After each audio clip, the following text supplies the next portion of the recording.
have faith in yourself and just try. The only way you will grow is if you try. You have to have some faith and confidence in yourself, and you derive that from just simply trying. And sometimes you're going to not do that well. Sometimes you're going to do great. Sometimes you're going to do average. It doesn't matter. Just keep trying, because over time you will build up the skills that you need. And as you build up the skills, your confidence builds up, your self esteem builds up. People are attracted to that, and you'll attract new guests. You'll make guests into members when they see that effort being put forth. So that's a huge thing right there. Just try, just put yourself forward, just have some faith in yourself, and it'll pay off a lot. Hello, everybody. Welcome to another episode of Evolving in Toastmasters. Today, I'm here with Joe Fleckenstein, who I met through Toastmasters at the Bel Air Toastmasters Club. I actually think he visited one of my clubs first as the area director, is where I initially met him. But he's a longtime member at that Bel Air Club. I coached there, helped them reinvigorate that club at one point, and it's a great club. It was a lot of fun. So Joe, at the time when you joined the Bel Air Club, where were you working? Well, first of all, Nick, thank you. It's an honor to be here with you today, and I'm gonna put on my thinking cap and think about that. At the time when I joined the Bel Air Toastmasters Club, I was working at SAIC/Lidos, and I was a part of the Box Hill Toastmasters Club. So at that one time, I was a member of two clubs, and I eventually transitioned over to the other club, because the Box Hill Club unfortunately was starting to go away. Lidos had a special situation where they had people from the general public were members of the club, but also actual employees of Lidos. And unfortunately, Lidos was shrinking and becoming smaller and smaller, and there was like less and less people being involved. So it was a really great opportunity to join another club, especially one that met at night, and that was a fantastic opportunity. All right, I remember the Box Hill Club because when I served as area director, sometime after you, I end up signing their dissolution letter, Oh no. closing that club. Yeah. I worked with Sharon Natick. She was Right. president at the time to close that club down. I Yeah. went over there a couple times. They had 3 people at those meetings. It was they were definitely shrinking, and it was time to close them. So Yeah, if I may say, when I first joined there in 2009, it was a pretty thriving club of, like, typical meetings would have 10 to 12, 10 to 15 people. And I think the fact that we allowed people from outside of work to be a part of it was really a good idea. But just because SEIC transitioned into Lidos, and then people's contracts, they started losing contracts or shifting contracts to other physical locations, which meant the employees on site couldn't really work there much anymore. So it made it lot more difficult. But yeah, it was a great club with great energy. And fortunately, some members went to other clubs. So that was a positive too. yeah, definitely. Might have been different in this virtual environment that a lot of Yeah, us are meeting in nowadays. But exactly. Yeah. all right. So before we get into some of the other Toastmasters questions, I think we got a good background about your Toastmasters experience, where you started. I want to do some fun questions where we, just find out a little bit more about our guest today, in a fun way, and get some smiles on our faces. So first off, Joe, dogs or cats? I am more into dogs, and probably smaller dogs at that, smaller to medium sized dogs. Hi, have you owned dogs? I used to. right now I'm like single, live by myself, so I would love to have one, but I'm afraid I'm at work all the time, and it's hard to have the dog be home by itself. You have to maybe get a dog sitter or dog walker, and so in the future, I may just have another one in the future. Yeah, that's a responsible choice. You Yeah, can't leave a dog at home all day. Definitely not a puppy. That's terrible. right. They need the companionship and the tutorship. You got to teach them, Mhm. train them. Um, Cats, on the other hand, you can just leave. They can just do whatever they want. That's very true. They're the Yeah. kings of the home. What is what is the nicest thing anyone has ever done for you? Wow, that's a great question. I think I'll say two things. One is, unfortunately, my mom and dad are no longer with us, but they did help me with some retirement accounts, financial planning, and not that I'm rich or anything like that by any means, but they helped educate my sister and I on that type of thing and helped us a lot with that. So I would say just helping set up the type of system was wonderful because it really helps you for the future. But on a more emotional level, I think one of the nicest things anyone ever did was, you probably don't know this, or maybe you do, but I was married for a few years from 2005 to 2008. And at the wedding, my wife's aunt and uncle hired a band, like a mariachi type band. And it was super, super cool. And everyone was dancing, and the music was great. And even though that's something that was done for myself and one other person, that was just a real blessing, a real treat, and everyone had a good time. So it was great for me, but it was also great because everyone else had such a great time. It was kind of a surprise for most of the guests, and I didn't even know about it until it happened. I think my wife knew about it, but I didn't. So that was just really cool as well.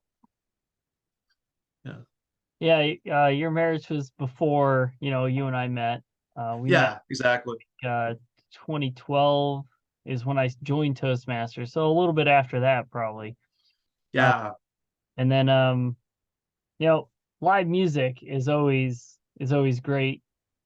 Mariachi music is fun. It's lively. I enjoy it. Every time we go to a Mexican restaurant, they're playing in the background. I enjoy that. I like that. yeah. It was cool. It was great. I'm not even a great dancer, but it was still fun. Yeah. And on the other note, the financial planning, learning about that stuff is super important. Not enough that stuff gets passed down. I think it's something that we should learn about more in schools. Um, I I would say it's one of the best things that you can do for yourself is to learn about that kind of stuff, to make sure you have a balanced budget and you're able to save, you're able to put money away.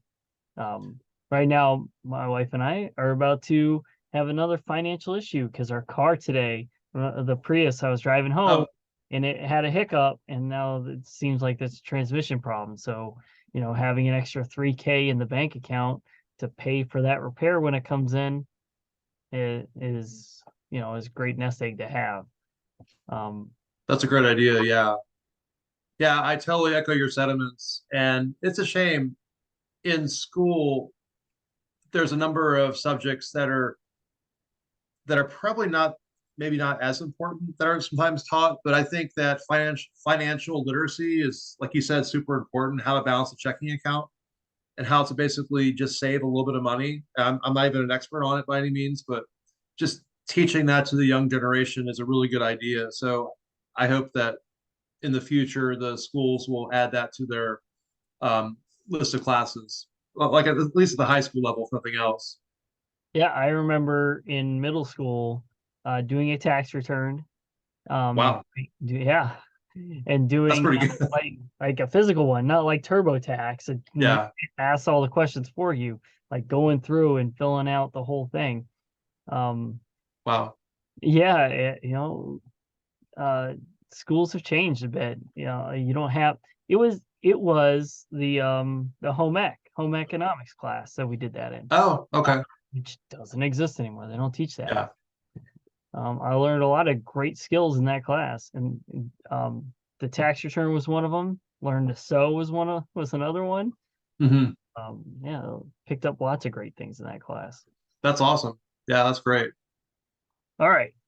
Next question. If you could choose a superpower to have for 1 hour, what would it be? What would you do with that hour? Well, I guess the easy question, the simple answer would be to fly around. And the cool thing is, I'm assuming with that superpower, I would have mastery over it. So I would also be able to land. I wouldn't just crash. I used to watch a show called The Greatest American Hero. It came on TV in the early 1980s. I'm not sure if you remember that or know about it, Yeah, I've heard of it. or kind of. And the premise was this guy had an encounter with a UFO and was given this suit. And he's like, "What do I do with this suit?" And the suit actually gave him powers, and it gave him the ability to fly. It was one of the powers, but he lost the instruction manual that came with it. So it was like a trial and error type of thing. I think for that 1 hour, I would fly with the Eagles. Yeah, I think I would do that. I mean, I'd say also super strength, maybe X-ray vision, like fun things like that. But I think the ability to fly would always be fun. I think humans have always yearned to do it, which is why we developed planes and helicopters and spacecraft. Yeah, Yeah, an hour is a short amount of time. You know, you can only do so much. So some experience with it would be great. Uh, yeah, and you see the training montages in all the movies and stuff for the superheroes. You know, they get these superpowers and oh, now I gotta spend time training and figure out how to do this. So yeah, you'd hope that you'd have some mastery with it when you get it. You used to spend that whole hour just trying to figure out how to use it. exactly. And if I may expand on that, the other power I would like to have for 1 hour would be like a ability to float in the air, like to fall or like a feather fall, like a floating in the air. For example, I could be high up in an airplane. I guess this would have to be a really quick process. It's only for 1 hour, and then I could basically jump out and fall, but then float to the ground. So I wouldn't even need like a parachute, which would be very interesting and very fun. Again, assuming I mastered it and floated down to the right type of terrain and didn't crash onto someone's roof. Yeah, and floated down But in less than an hour. yeah, yeah, Figures exactly. out when you're halfway and you just fall the rest of the way. Yeah, that'd be really bad timing. All right, let's get one more of these. That was good. Sure. Um, I really like this one. Oh, actually, we're gonna do two more. All right. Okay. So I really like this one. You've written your autobiography. What do you title it? I would title it An American Life, and I think that's been used by other people. Yeah. But I'm really proud of being an American. I'm really proud of our country. Our country creates so many opportunities for people, especially if you've come here and you have little to no mastery of the language and little to no financial resources or even much of an education.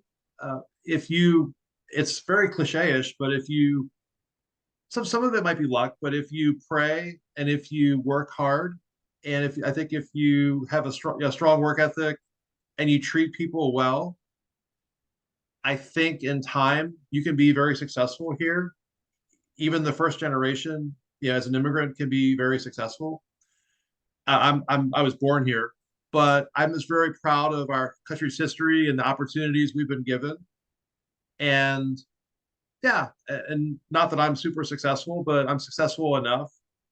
And I would just like to do it as like a tribute to our country.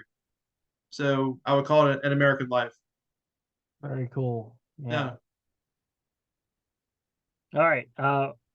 Next question is, what is the proudest moment of your life so far? So kind of build off, that. What are you going to write about in that book? What is the proudest moment of your life so far? Oh wow. I think when I've always been a Christian, But when I became a more serious Christian, like a born again Christian type of thing, I think I would write something about that. And I don't really talk about that much to people, but I think I would talk about that in my journey with God. And I've actually, a lot of people don't know this, it's not really that important, but every day for like 15 or 20 minutes, I try to read the Bible. I have a 1 year Bible. It's kind of cool. And it has a reading from the Old Testament, reading from the New Testament, and a reading from Psalms and from Proverbs. The Proverbs is very, very short each day, but it's good. It expands my knowledge of the figures in the Bible, and but more importantly, I think it has to do with building your relationship with God and becoming a better human being. And it's really opened up my world. It takes I can't quote scripture like many people can. I know a couple of them, but most of them I really don't. I've read through it a couple times now, 2 or 3 times, which is pretty amazing. But if you do it a little bit each day, you can accomplish it in 1 year, which is pretty crazy.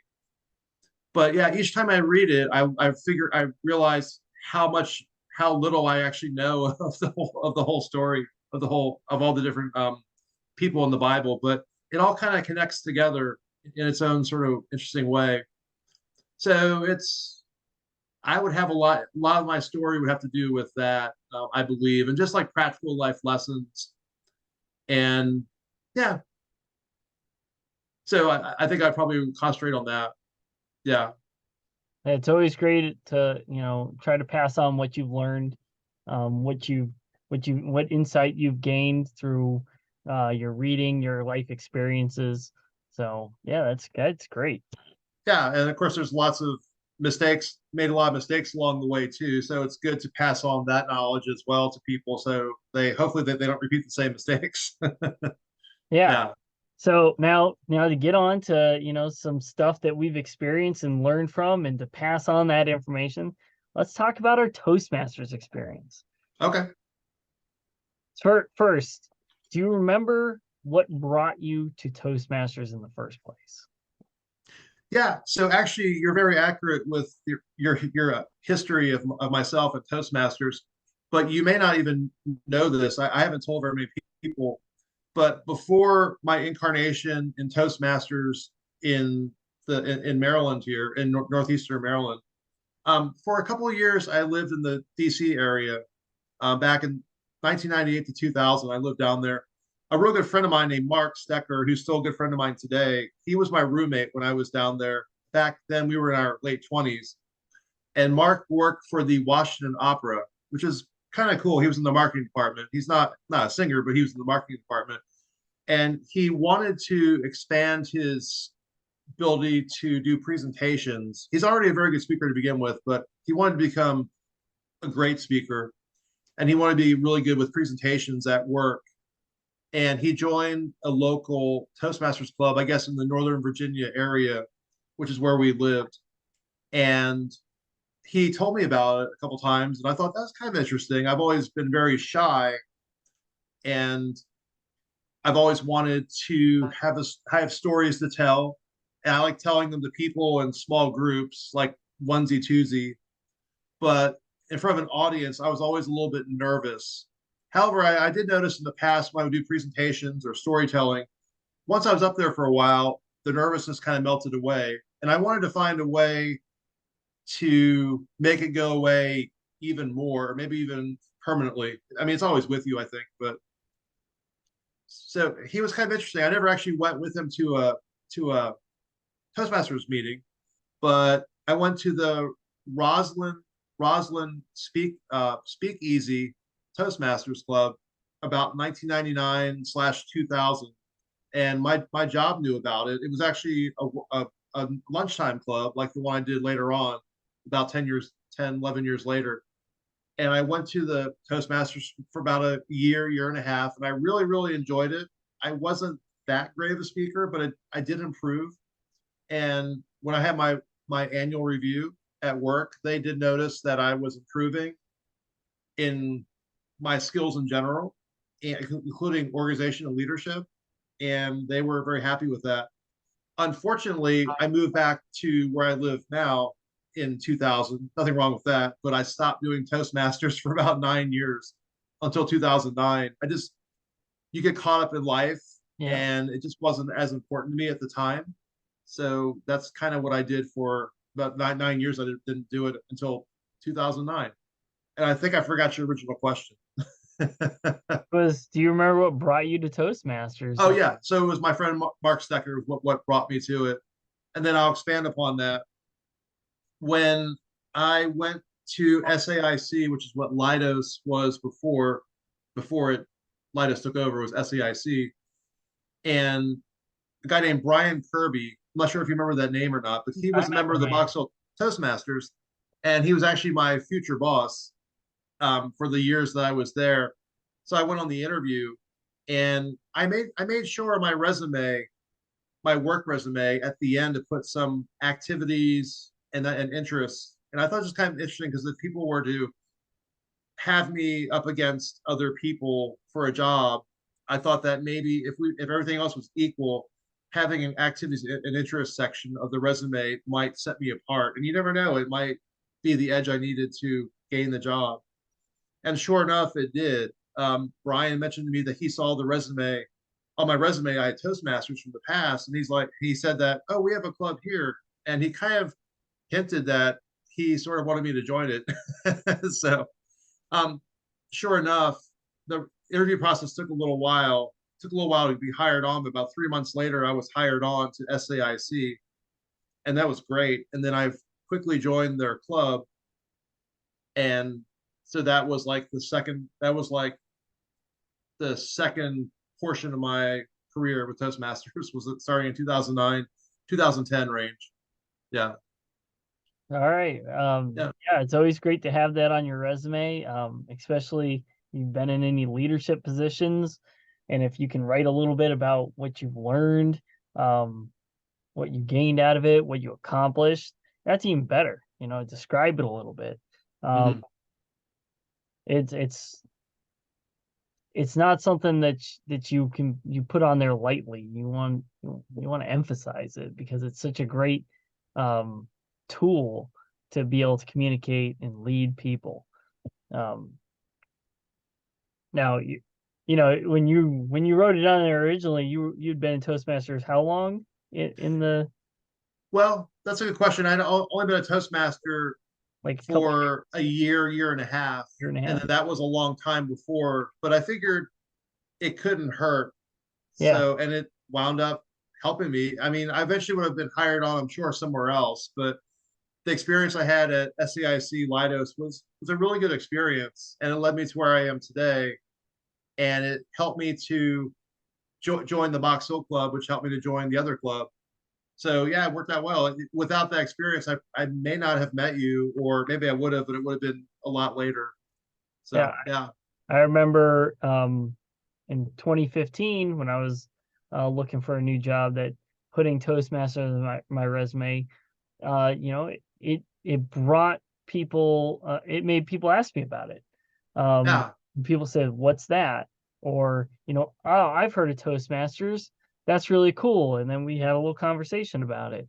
It's just another way to connect with somebody too.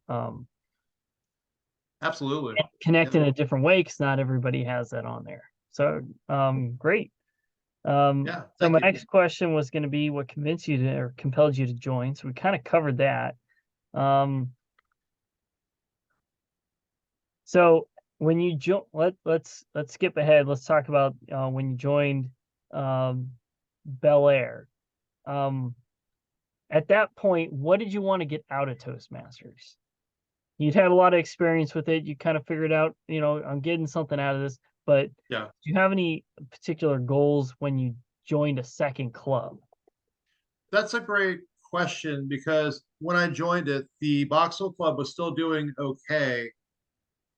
It wasn't down to 3 or 4 members like you were saying, which is a shame. But however, the new club I was joining only had maybe 5 members at the time. Well, actually, no, I'm wrong. It had 8 or 9, 10 members, but people were kind of dropping off for whatever reason. Sometimes people their work gets in the way. Sometimes it's their family that they need to spend more time with their family. Sometimes they have to move away for a job, or some people just lose interest. I mean, that happens too. In any case, I mainly joined because my friend Eric White was a member of that club, and Stephen Fine was a friend of mine, was a member of that club. I wanted to have more experiences speaking and evaluating with them because they're both really good, really great speakers and Toastmasters, and they were a member of that club. I thought that was a great opportunity, and I love the fact that it met at night. It met every other week on a Tuesday or Thursday. I forget what it was now. We eventually went to once a week, which was great. As I wanted to have the opportunity to meet different people, to speak in front of a different audience, and to have more leadership opportunities. And as it turned out, within a year or so, unfortunately, like that club started to deteriorate. People, I mean, it was great quality meetings, but the people just started going their own separate ways for whatever reason. And I like to think that myself and a couple other people were instrumental in bringing it back, bringing the club back, because we heavily advertised and marketed our club. And within a year or 2 years, we had meetings with 10, 12, 15 people at the meetings again. It was great. And then we changed locations to St. Matthew's Lutheran Church, 2012 or 13. I'm starting to forget. So something like that, 14.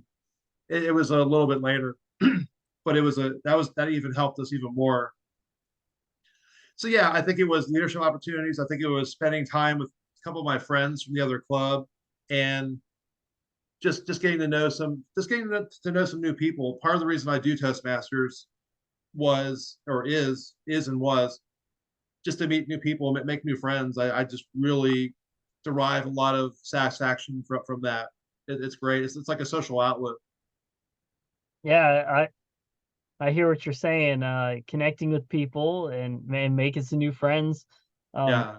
you essentially followed some mentors, people that you looked up to that you wanted to learn from to that Bel Air club, and you saw what you could learn from them. So, Mhm. uh, uh, great experience there, and I feel that you guys were meeting in the basement of that bank. That's when I came in to help coach.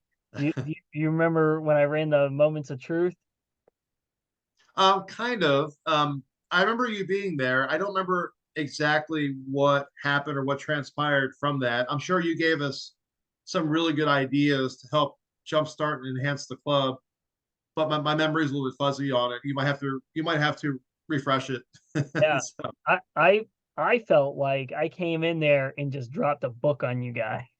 oh, okay, Some of okay, the expressions that I saw on people's faces, but yeah, everybody, they looked around the room and they said, we got work to do. And that's what it mhm, really came down to. I came okay, and the first meeting I was at, I had looked at your guys' distinguished club reports, and there hadn't been an educational award in so many years, and I put that out there, and so I mhm. got some looks like, what's an educational award? And I got some looks like, oh man, oh, we really messed up. Then we did the moments of truth where we do, all right, what are people's first impressions when they come in? What makes a quality meeting? Are we doing any of these things? And things picked up, turned around. Um, uh, I can't remember specific uh, people that did things, but the meetings improved so much in such a short period of time. And then you had a bunch of guests coming in through those advertisements, and Yeah. just people stuck at least for a year or two because of just the quality that they were seeing um, when they came in, um, and the support that they were getting to grow in Toastmasters, to grow in their speaking and leadership skills. That is a great experience. Thanks. And I think you're right on track there. And I think also in time we had more people participate in contests as well. As people got more interested in general, then they started getting more interested in contests also, which was nice as well. All right. Is there a lesson that you learned in Toastmasters that you want to pass on to people? And let us know how you're applying them today. So just one or two skills, one or two Yeah. lessons that you've learned that you want to pass on. Yeah, sure. I think one of them is a general lesson. It's basically to have faith in yourself and just try. The only way you will grow is if you try. You have to have some faith and confidence in yourself. And you derive that from just simply trying. And sometimes you're going to not do that well. Sometimes you're going to do great. Sometimes you're going to do average.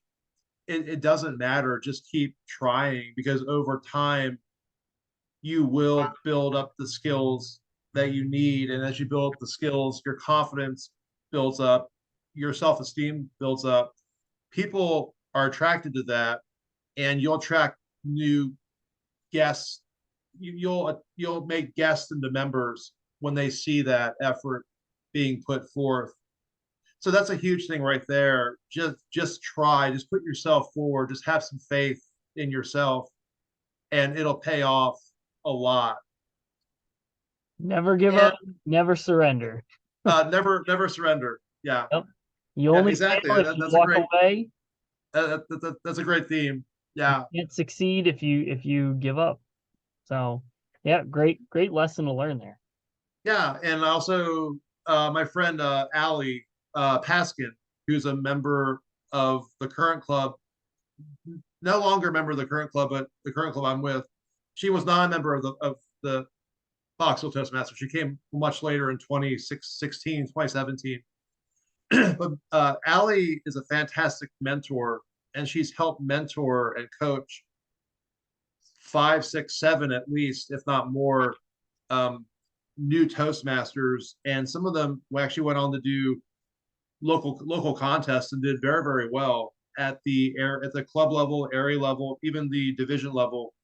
Some of them did very well. Maybe not even first, but like second place.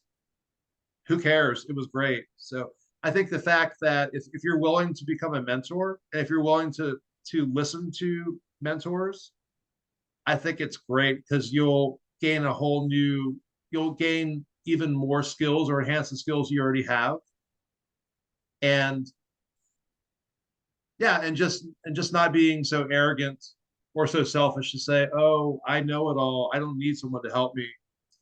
Back when I was in college, I basically flunked out for one semester in my junior year, and that was totally my own fault. I was very immature. It wasn't that I was out partying. The fact is, looking back on it now, I was afraid to ask for help. Um, I was afraid to ask for tutoring. I was afraid to get together with people in the class and say, "Hey, let's go over this material," because maybe they were having some problems too. The same thing applies in Toastmasters and in life. If you don't ask for help, you're not going to progress to the next level, and then it becomes your responsibility in a positive way. It's almost like a fun thing. If once you have the knowledge and the skills, then you pass that on to other people and you mentor them or you coach them, and it becomes like easy to do. It's not like a big burden. I mean, you can make it a burden on yourself, but if you think of it, the fact that someone else did it for you, then it's up to you to do it for someone else. Yeah, so that was a good lesson as well, is to basically listen to your mentors and mentor other people or coach other people.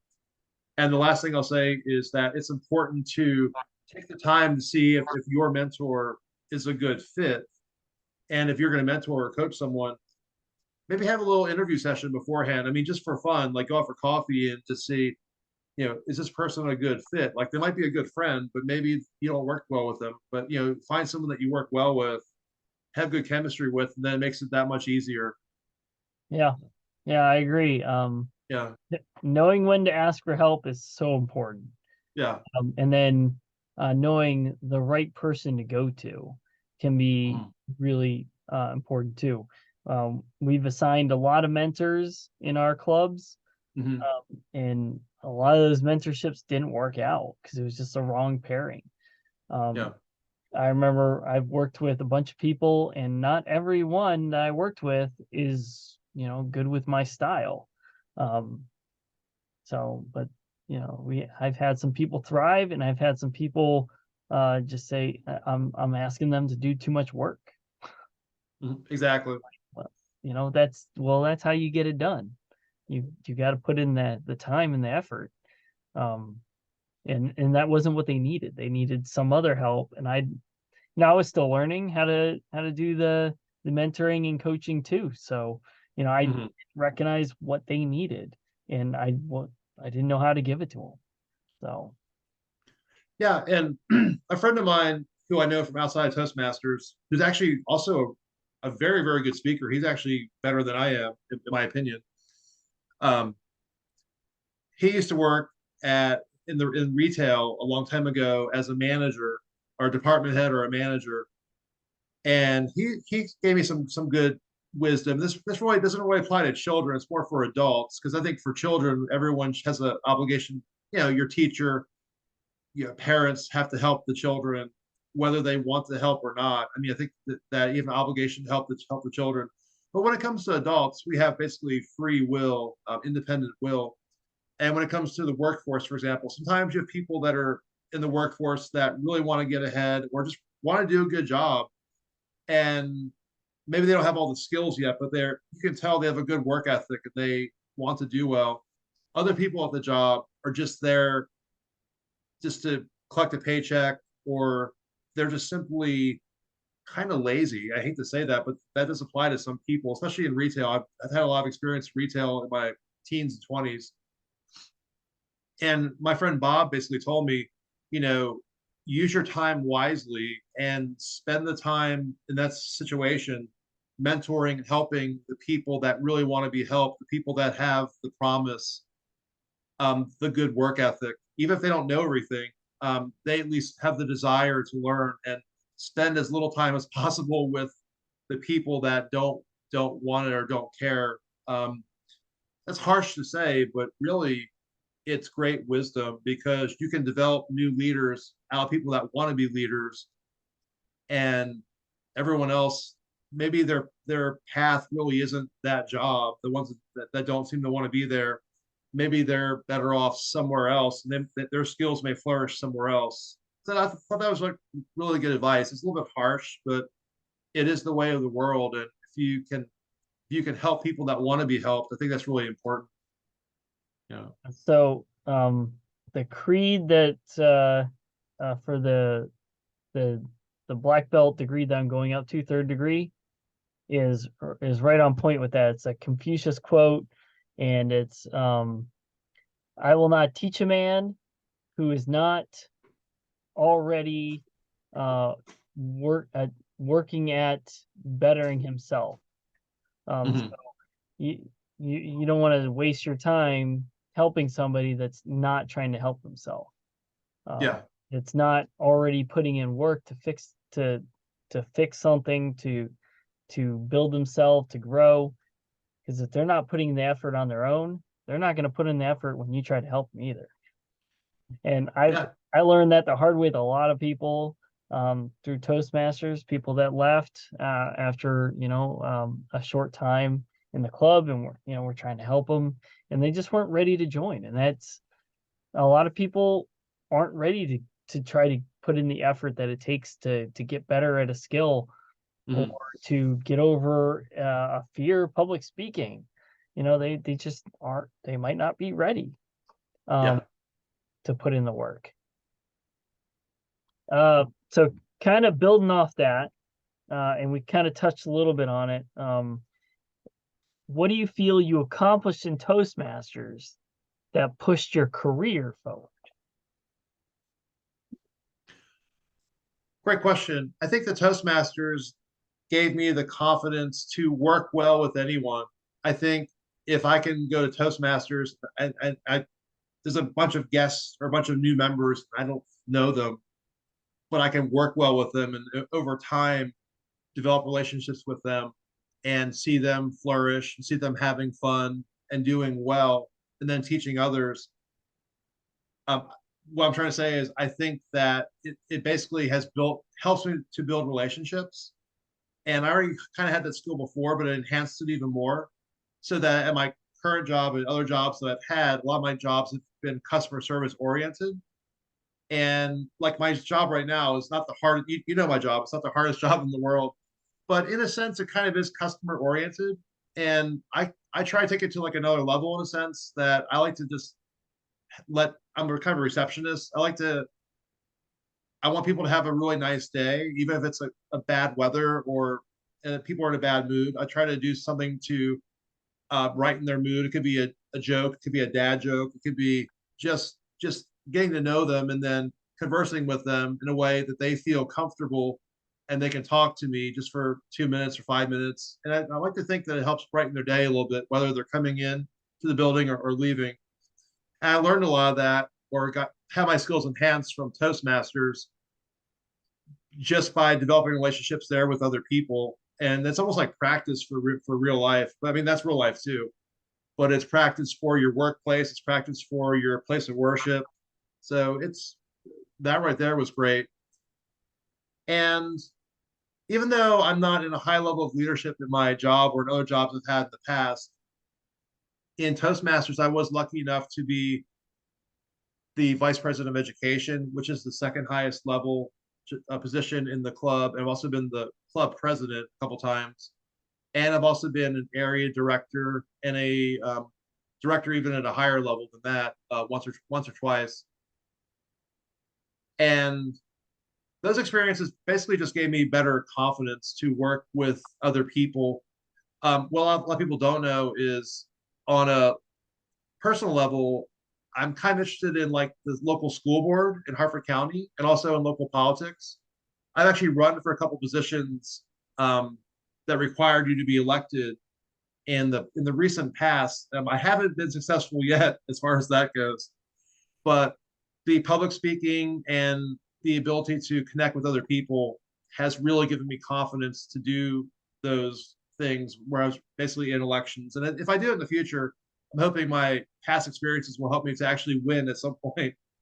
Politics is a pretty rough and pretty dirty game, but I want to bring some integrity to it.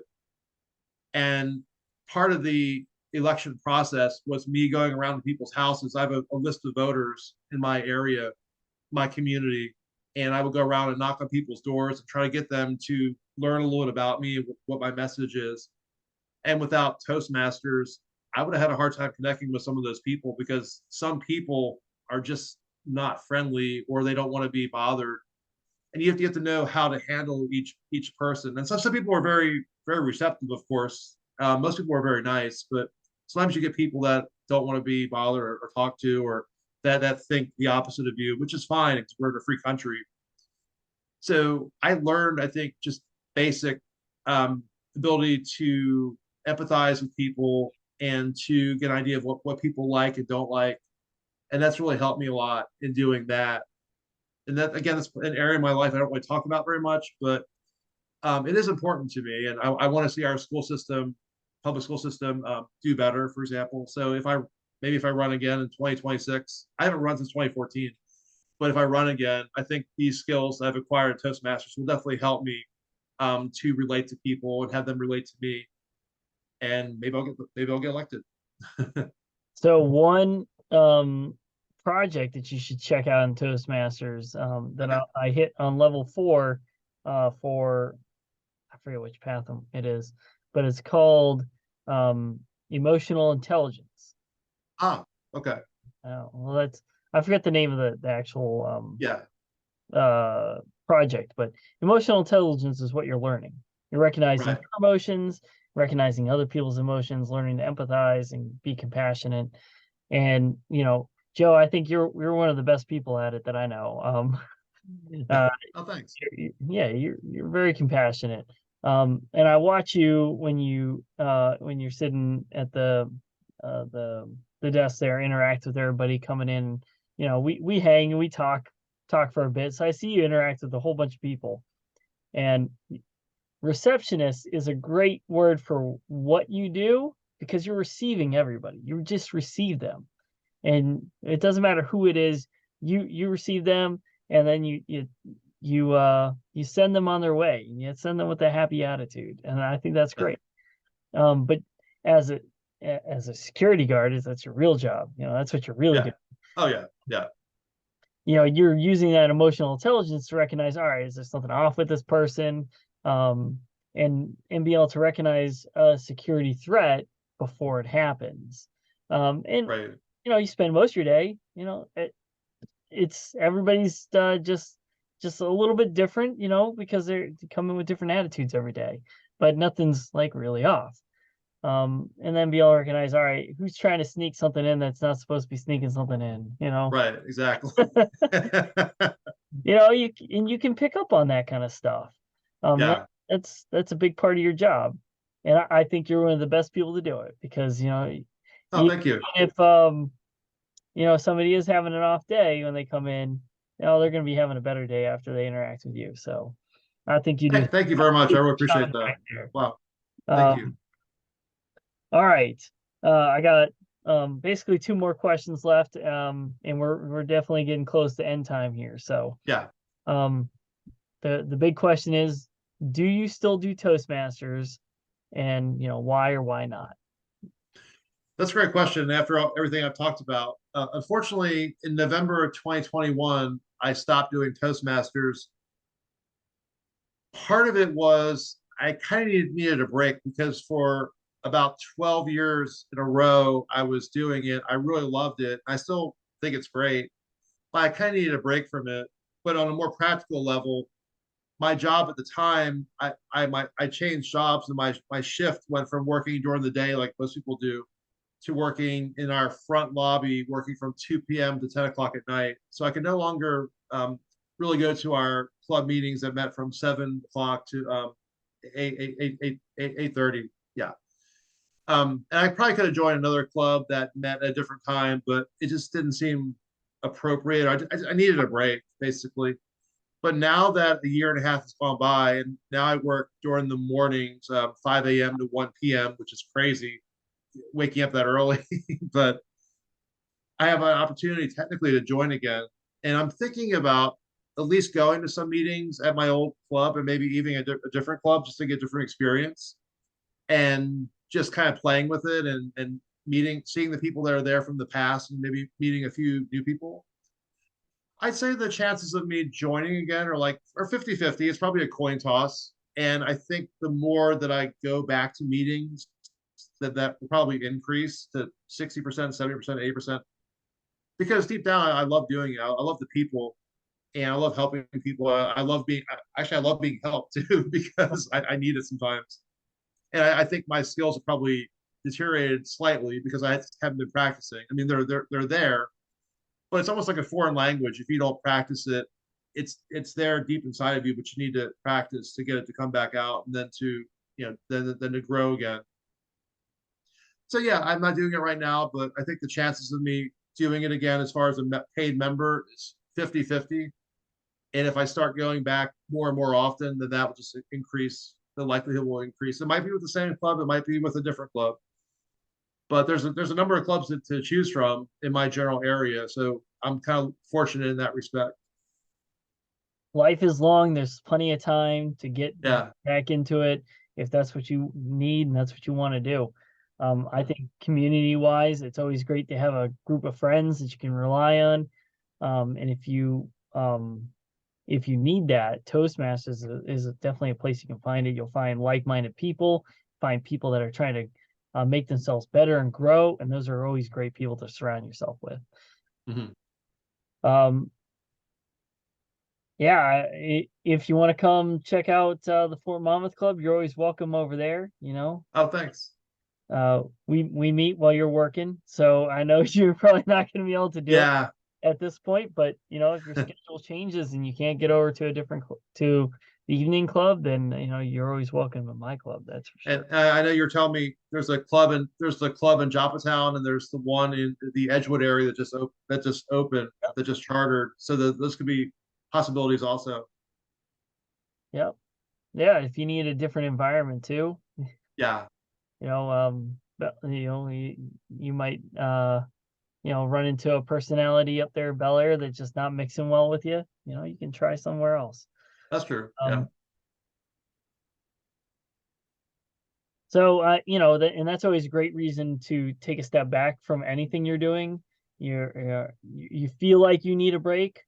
You're already past the point where you need a break. Mhm. Yeah.